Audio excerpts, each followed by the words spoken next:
오늘 설교 제목은 하나님의 본심, 하나님의 마음입니다. 여러분, 우리 사람들은 웬만해서는 자기의 깊은 속내를 드러내지 않습니다.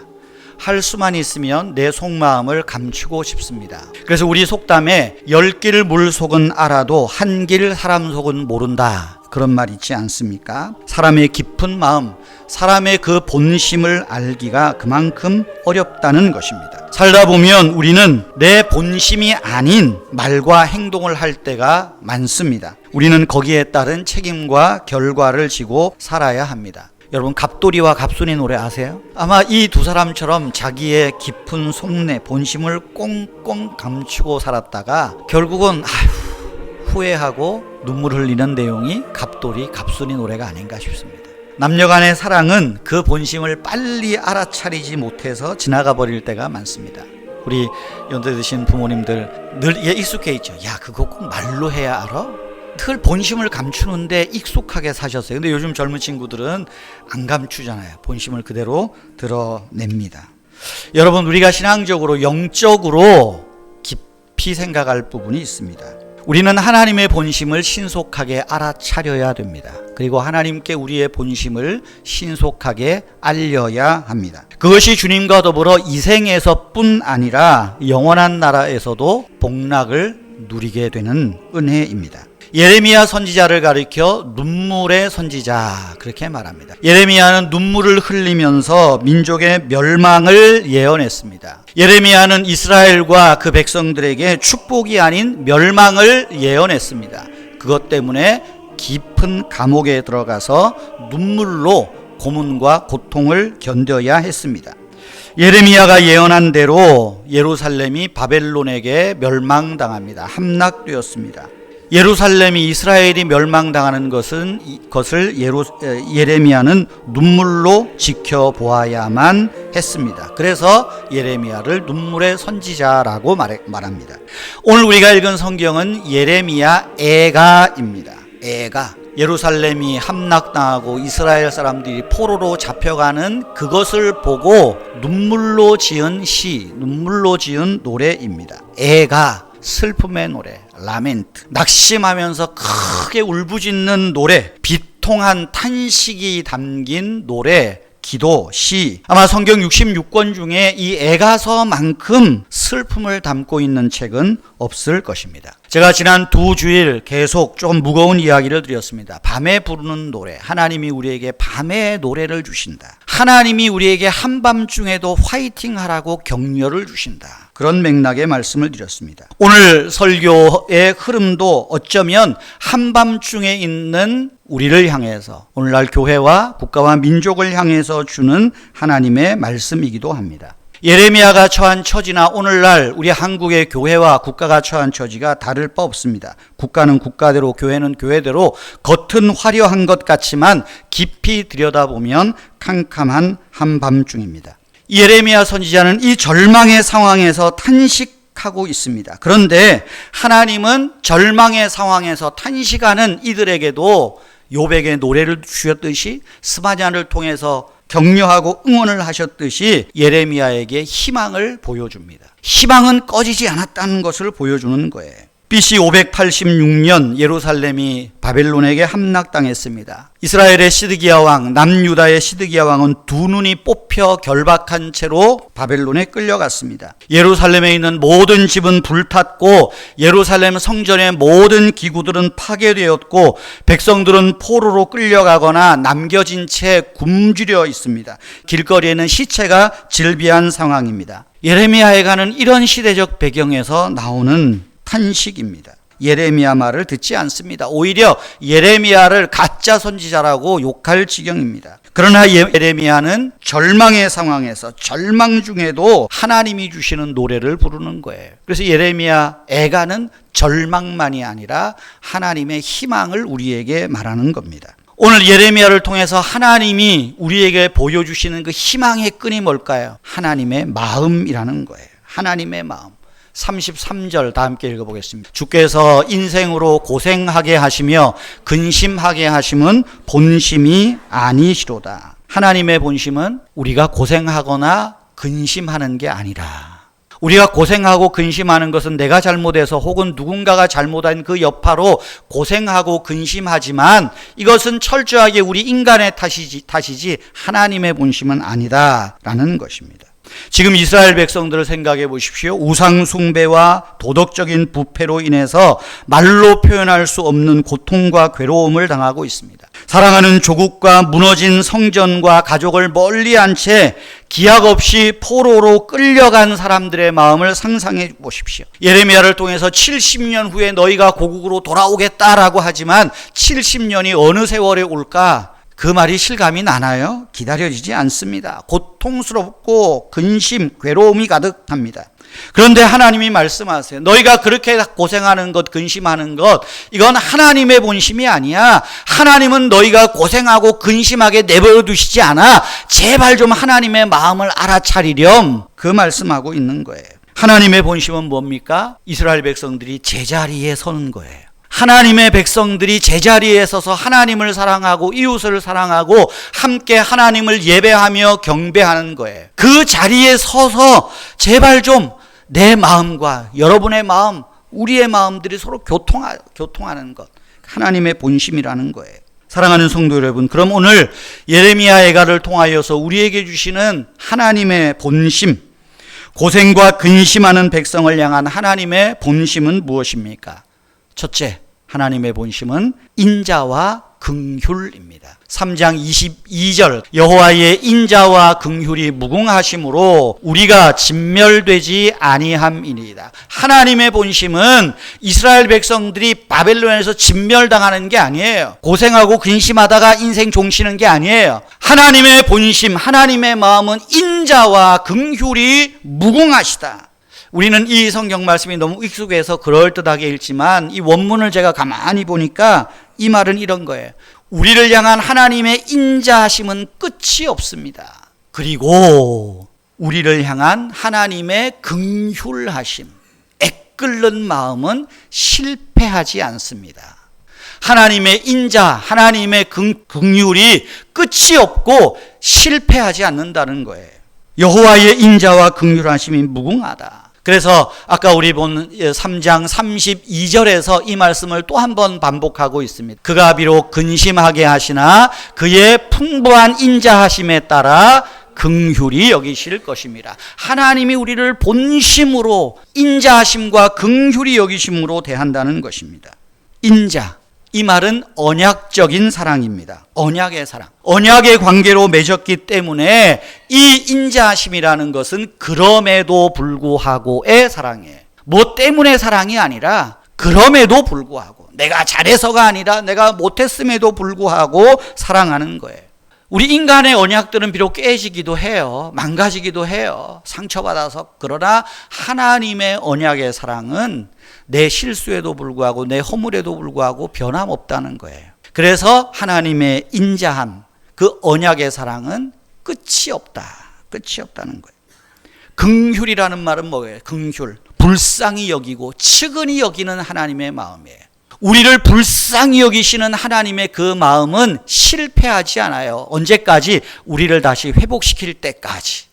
하나님은 당신의 자녀들이 징계를 받아서 고통 중에 몸부림칠 때 더 불쌍히 여기고 더 측은히 여기십니다. 우리 하나님은 저와 여러분이 근심하고 고생할 때, 야, 그래도 싸다. 그게 하나님의 마음이 아니에요. 하나님의 본심은 우리의 고통과 근심을 싸다고 혼자 뒤 돌아서 가지고 웃으시는 게 아니라 인자와 긍휼하심으로 우리를 돌보시는 분이에요. 언제? 우리가 실패했을 때도, 망했을 때에도, 근심할 때에도 하나님의 본심은 우리를 향하여 끌어오르고 있다는 거예요. 구약에서 인자와 긍휼이라는 하나님의 본심, 이것이 신약의 언어로는 딱 한 단어로 말하죠. 그것이 뭡니까? 사랑입니다. 요한복음 3장 16, 하나님이 세상을 이처럼 사랑하사 독생자를 주셨으니 이는 그를 믿는 자마다 멸망하지 않고 영생을 얻게 하려 하심이라. 하나님이 우리를 사랑하세요. 왜? 본심이기 때문에. 그런데 이처럼 사랑하시는데, 이처럼이 뭡니까? 독생자를 주시기까지. 왜 주셨어요? 우리의 죄를 위하여 죽게 하시려고 보내신 거예요. 그래서 사도 요한은 이 하나님의 사랑을 가지고 하나님의 본심, 마음을 한마디로 정의하죠. 요한일서 4장 8절에 보면 하나님은 사랑이시라. 다른 말이 필요 없어요. 하나님은 사랑이시라. 한마디만 했나요? 4장 16절에서 이 말을 또 반복합니다. 하나님은 사랑이시라. 사랑 안에 거하는 자는 하나님 안에 거하고 하나님도 그 안에 거하느니라. 하나님의 사랑 안에 머물러 사는 것. 하나님은 사랑이시라. 하나님의 사랑 안에 머물 때 하나님이 내 안에 거하고 내가 하나님 안에 거한다. 이 영생의 복을 누리며 즐기며 살도록 하시는 것, 그것이 하나님의 본심이라는 겁니다. 하나님의 본심 두 번째는 무엇입니까? 평안과 희망을 주는 것입니다. 예레미야 29장 11절입니다. 여호와의 말씀이니라. 너희를 향한 나의 생각을 내가 아나니 평안이요 재앙이 아니라 너희에게 미래와 희망을 주는 것이니라. 우리를 향한 하나님의 생각, 하나님의 본심, 그것이 뭡니까? 평안이다. 재앙이 아니다. 너희를 근심하게 하는 것 아니다. 미래를 주는 것이고 희망을 주는 것이다 말합니다. 저와 여러분을 향한 하나님의 생각, 하나님의 본심, 평안과 미래와 희망을 주는 것입니다. 지금 이스라엘 백성들은 불안합니다. 희망이 없기 때문이에요. 그들이 이 희망을 믿지 않고 다 포기하고 살아도 때가 되면 70년 후에 너희가 고국으로 돌아올 것이다. 너희가 다시 예루살렘에서 나를 예배할 것이다. 미래를 선포하는 거예요. 비록 징계 가운데 있을지라도, 포로된 가운데 있을지라도, 암담한 현실 가운데 있을지라도 하나님은 내가 평안을 주겠다. 너희가 포로 생활하는 중에도 내가 너희에게 평안을 주겠다는 거예요. 그리고 미래를 꿈꾸도록, 희망을 꿈꾸도록 내가 너희와 함께 하겠다 하는 말씀입니다. 왜 그렇습니까? 평안이 없는 축복은 의미가 없습니다. 평안이 없는 미래는 아무것도 아니기 때문입니다. 그래서 우리가 이 땅에서 지금 고통 중에도 하나님이 주시는 평안을 알고 누리게 하는 거예요. 여러분, 예수님이 어떻게 말씀하십니까? 요한복음 14장 27절에 평안을 너희에게 주노니 곧 나의 평안을 너희에게 주노라. 내가 주는 것은 세상이 주는 것 같지 않다. 너희는 마음에 근심도 말고 두려워하지도 말아라. 내가 너희에게 평안을 준다. 두려워하지 마. 근심하지 마. 제발 좀 내 마음을 알아줘. 말씀하는 거예요. 16장 33절에서도 말합니다.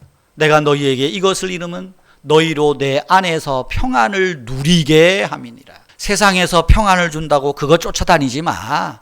여러분, 부활하신 예수님께서 제자들에게 나타나셔서 제일 먼저 하신 말씀이 뭡니까? 너희에게 평강이 있을지어다. 여러분, 또한 오늘 성경 보십시오. 우리를 향한 하나님의 본심, 그 생각은 미래와 희망입니다. 희망은 우리의 미래와 관련되어 있습니다. 미래, 아직 오지 않은 현실이지만, 아직 이루어지지 않았지만 하나님의 약속은 우리의 현실이라는 것. 하나님의 약속은, 미래는 지금 누릴 우리의 현실이 된다는 거예요. 미래를 포기하지 마. 영광의 그날을 포기하지 마. 말하는 거예요.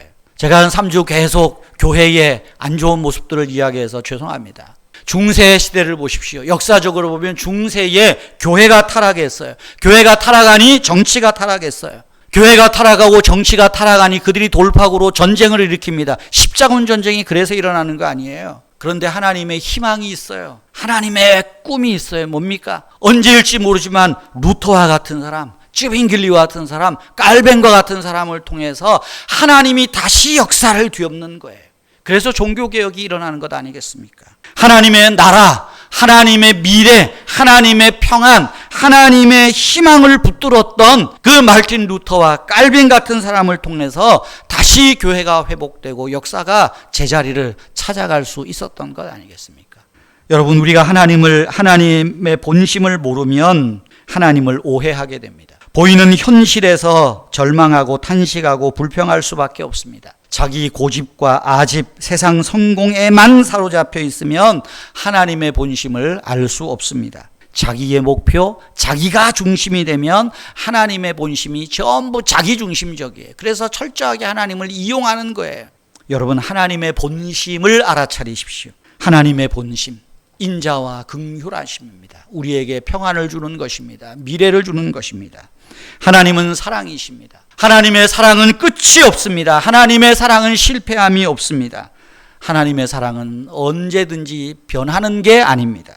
여러분 23절 이것들이 아침마다 새로우니 주의 성실하심이 크시도소이다. 이것들이 뭘까요? 22절에서 말하는 여호와의 인자와 긍휼하심이에요. 하나님의 본심이 아침마다 새롭대요. 날마다 새롭대요. 여러분 하나님의 은혜가 새롭게 다가옵니까? 아침마다 새로우니. 우리가 지금 아침마다 하나님의 마음을 알아가는 거 얼마나 귀한 일입니까? 근데 여기 보세요. 하나님의 본심이 하나님의 마음이 아침마다 새롭다. 근데 주의 성실하심이 크시도소이다. 나는 하나님께 좀 자꾸만 마음이 왔다리 갔다리 할 때 있어요. 하나님이 우리를 향한 사랑은 아까 22절에서 끝이 없고 실패하지 않는다. 그것이 23절에서는 성실하심이라, 신실하다는 표현을 쓰는 거예요. 하나님은 우리를 향한 하나님의 인자와 긍휼, 날마다 새로울 뿐 아니라 그 성실하게 우리를 사랑하시고 긍휼히 여기시는 것이 성실하시다니까요. 그 성실하심이 어마어마하다 말하는 겁니다. 우리의 마음은 조석으로 변하나 하나님의 성실하심은 변함이 없습니다. 우리의 사랑은, 하나님을 향한 사랑은 어떨 때는 크다가도 어떨 때는 조그맣게 움츠러들지만 하나님의 사랑은 그 크기가 다함이 없습니다. 우리를 향한 하나님의 인자하심, 긍휼하심, 사랑, 하나님의 성실하심이다. 하나님의 신실하심에 있다 하는 거예요. 살다 보면 하나님이 우리 삶을 송두리째 흔들고 계신다 느낄 때가 있습니다. 사망의 음침한 골짜기가 얼마나 두렵고 떨립니까? 그럴 때 우리를 향한 하나님의 본심을 기억하십시오. 긍휼하심이 아침마다 새롭고 그 성실하심이 크시다. 그러므로 이제 우리는 할 수 있는 게 있습니다. 하나님을 바라보는 것입니다. 하나님께 소망을 두는 것입니다. 변함없으신 하나님이 나의 유일한 힘이요, 나의 반석이요, 나의 소망이다. 하나님이 나를 향하여 큰 목적을 가지고 계신다. 하나님을 바라봄이 중요합니다. 예레미야가 3장 24절 26 심령에 이르기를 여호와는 나의 기업이시라. 그러므로 내가 그를 바라리라 하도다. 기다리는 자에게나 구하는 영혼들에게 여호와는 선하시도다. 사랑하는 성도 여러분, 절망 중에 있습니까? 근심 중에 있습니까? 그게 다가 아닙니다. 하나님의 본심, 하나님의 인자하심과 긍휼하심, 하나님의 성실하심, 하나님의 사랑, 이 끝없는 하나님 사랑 가운데서 위로 얻고 평안을 얻고 힘을 얻어서 그래도 한번 세상을 향하여 나아가고 파이팅하고 하나님의 은혜를 노래하며 살아가는 저와 여러분 되시기를 주님의 이름으로 축복합니다. 하나님 아버지, 오늘도 건강하게 한 주간을 시작하게 해주셔서 감사합니다. 하나님, 남들이 나를 어떻게 생각하는지 너무 관심을 두지 않게 해 주십시오. 또한 내가 다른 사람을 이렇게 저렇게 생각하고 판단하지 않게 하여 주십시오. 주님, 우리 자신과 또 여러 가지 형편들을 볼 때 내 마음이 위축되고 자신감을 잃곤 합니다. 경제와 건강, 직장에서의 내 위치, 또 사업의 여러 여건들이 나를 움츠리게 합니다. 나아가서 나 자신을 볼 때 이 세상에서 믿음을 지키며 사는 것이 어렵고 또 유혹에 자주 넘어지고 세상과 타협하는 나 자신을 볼 때 더더욱 마음이 흔들립니다. 아버지 하나님, 흔들리는 저의 마음과 생각을 붙들어 주시옵소서. 하나님 아버지께서 저를 그리스도 예수 안에서 귀히 보시고 존귀하게 여기신다는 것을 늘 생각하며 감사하게 하옵소서. 오늘도 우리 교회 성도님들의 발걸음을 지켜주시고 특별히 마음 괴롭고 아파 낙심하는 이들에게 힘과 용기를 갖게 하옵소서. 하나님 아버지의 그 본심을 기억하게 하시고 인자와 긍휼로 성실하게 우리를 대하시는 그 하나님의 본심, 그 하나님의 사랑을 기억하며 살아가게 하옵소서. 오늘도 이 한 주간에도 우리를 시험에 들게 하지 마시고 다만 악에서 구하여 주시옵소서. 주 예수님의 이름으로 기도하옵나이다. 아멘.